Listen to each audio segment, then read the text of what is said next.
Hi friends, welcome back to Sarbath kid channel. நான் கார்த்திகா முத்து. இன்னைக்கு ஒரு அட்டகாசமான வாட்டர்மெலான் டெசர்ட் எப்படி பண்ணுறதுன்னு பார்த்துடலாம். இந்த ரெசிபி ரொம்பவே ஸ்வீட் அண்ட் டேஸ்ட்டாக இருக்குங்க. இந்த டெசர்ட் ரெசிபி செய்கிறதுக்கு முன்னாடி நம்ம சேனலை மறக்காமல் சப்ஸ்கிரைப் பண்ணிக்கோங்க. இப்போ வாங்க ஒரு சூப்பரான வாட்டர்மெலான் டெசர்ட் எப்படி பண்ணுறதுன்னு பார்த்துடலாம். வாட்டர்மெலான் டெசர்ட் பண்ணுறதுக்கு நான் இன்றைக்கி ஒரு ஆஃப் சைஸ் வாட்டர்மெலானை எடுத்திருக்கேங்க. ஸோ இதை தோலெல்லாம் நல்லா சீவிட்டு சின்ன சின்ன பீசஸாக கட் பண்ணிக்கலாம்.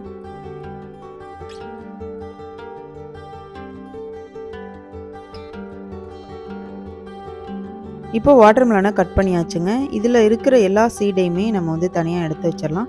ஸோ இந்த மாதிரி பண்ணும் பொழுது உங்களுக்கு இந்த சீடோட டிஸ்டர்பன்ஸ் இல்லாமல் இருக்கும். இப்போ எல்லா சீடையுமே எடுத்துகிட்டு நான் சின்ன சின்ன பீசஸாக கட் பண்ணி எடுத்து வச்சுருக்கேங்க. நெக்ஸ்ட்டு ஒரு பெரிய மிக்ஸி ஜாரை எடுத்துக்கோங்க. அதில் நம்ம கட் பண்ணி வச்சுருந்த வாட்டர்மெலனை போட்டுக்கோங்க. இது கூடவே ஒரு 2 டேபிள் ஸ்பூன் சுகர் ஆட் பண்ணிக்கோங்க.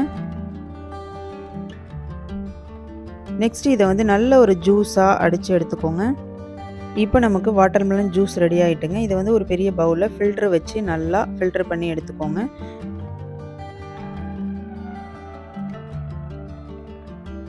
இப்போ நமக்கு வாட்டர்மெலன் ஜூஸ் ரெடி ஆகிட்டுங்க. நெக்ஸ்ட்டு ஒரு பவுலில் ஒரு 2லேருந்து 3 டேபிள் ஸ்பூன் கார்ன்ஃப்ளவர் மாவு போட்டுக்கோங்க. இது கூடவே கொஞ்சமாக தண்ணி ஊற்றி நல்லா ஒரு லிக்விட் கன்சிஸ்டன்சிக்கு எடுத்து வச்சுக்கோங்க. இப்போ கரெக்டான கன்சிஸ்டன்சியில் இருக்குங்க.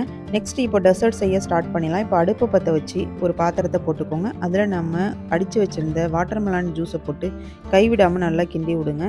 நல்லா கொதித்ததுக்கப்புறம் ஃபுட் கலர் சேர்த்துக்கோங்க. இது ஆப்ஷனல்லாம், உங்களுக்கு வேணாம் அப்படின்னா நீங்கள் ஸ்கிப் பண்ணிக்கோங்க. இது கொஞ்சம் கலர்ஃபுல்லாக இருக்கும்.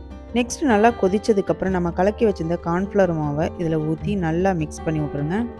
கார்ன்ஃப்ளவர் மாவு ஊற்றுனதுக்கப்புறம் அந்த வாட்டர்மெலான் ஜூஸ் நல்ல லிக்விட் கன்சிஸ்டன்சிக்கு மாறுங்க. ஸோ அந்த அளவுக்கு நல்லா மிக்ஸ் பண்ணி விட்ருங்க. இப்போ ஒரு 5லேருந்து 10 நிமிஷம் நல்லா கலக்கி விட்டதுக்கப்புறம் ஒரு திக்கான கன்சிஸ்டன்சியில் இருக்குங்க. ஸோ இப்போ அடுப்பை ஆஃப் பண்ணிவிட்டு கொஞ்சம் நேரம் ஆற விட்டுருங்க. 1 மணி நேரம் நல்லா ஆறினதுக்கப்புறம் இந்த மாதிரி சின்ன சின்ன கிளாஸில் நான் ஊற்றிக்கிறேன்.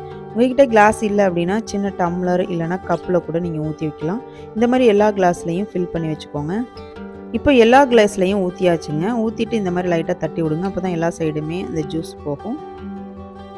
இப்போ எல்லா கிளாஸையுமே ஃப்ரிட்ஜில் ஒரு 5 மணி நேரம் வச்சுக்கலாங்க. அப்போ தான் நல்ல ஒரு ஜெல்லி ஃபார்முக்கு வரும். இப்போ 5 மணி நேரம் கழித்து இப்போ எடுத்து பார்த்துடலாம். அந்த கிளாஸ் எல்லாமே அந்த லிக்விட் கன்சிஸ்டன்ஸில் உள்ளது அப்படியே ஜெல்லி ஃபார்மில் மாறிடுச்சுங்க.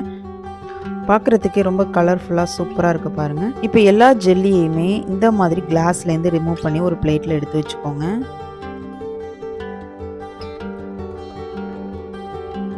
இப்போ நான் எல்லா கிளாஸ்லேருந்தும் ஜெல்லியெல்லாம் பிளேட்டில் எடுத்து வச்சுருக்கேங்க. பார்க்குறதுக்கு நல்ல கலர்ஃபுல்லாக ஜெல்லி டைப்பில் இருக்குது பாருங்கள். நெக்ஸ்ட்டு கோகோனட் பவுடரை எடுத்துக்கோங்க. நம்ம ரெடி பண்ணி வச்சுருந்த அந்த ஜெல்லி மேலே இந்த மாதிரி கோகோனட் பவுடரை போடும்போது டேஸ்ட்டு ரொம்பவே சூப்பராக இருக்கும். பார்க்குறதுக்கு இன்னும் கலர்ஃபுல்லாக இருக்குங்க. இப்போ கோகோனட் பவுடர் எல்லா ஜெல்லிலையுமே போட்டாச்சுங்க. நெக்ஸ்ட்டு ஒரு கார்னிஷ்காக இந்த மாதிரி புதினா லீஃபை எடுத்து வச்சுருக்கேங்க. அவ்வளோதாங்க, ஒரு கலர்ஃபுல்லான வாட்டர்மெலன் டெசர்ட்டு சூப்பராக ரெடி ஆகிட்டுங்க. சாப்பிடும்போது நல்ல ஜெல்லியாகவும் நல்ல சில்லுன்னு ஸ்வீட்டாக சூப்பராக இருக்குங்க. இதை ஒரு டைம் ட்ரை பண்ணி பாருங்கள். பசங்களுக்குலாம் இந்த மாதிரி செஞ்சு கொடுத்தீங்க அப்படின்னா கண்டிப்பாக விரும்பி சாப்பிடுவாங்க. உங்களுக்கு இந்த ரெசிபி பிடிச்சிச்சு அப்படின்னா ஒரு லைக் பண்ணுங்கள். தேங்க்யூ ஃபார் வாட்சிங்.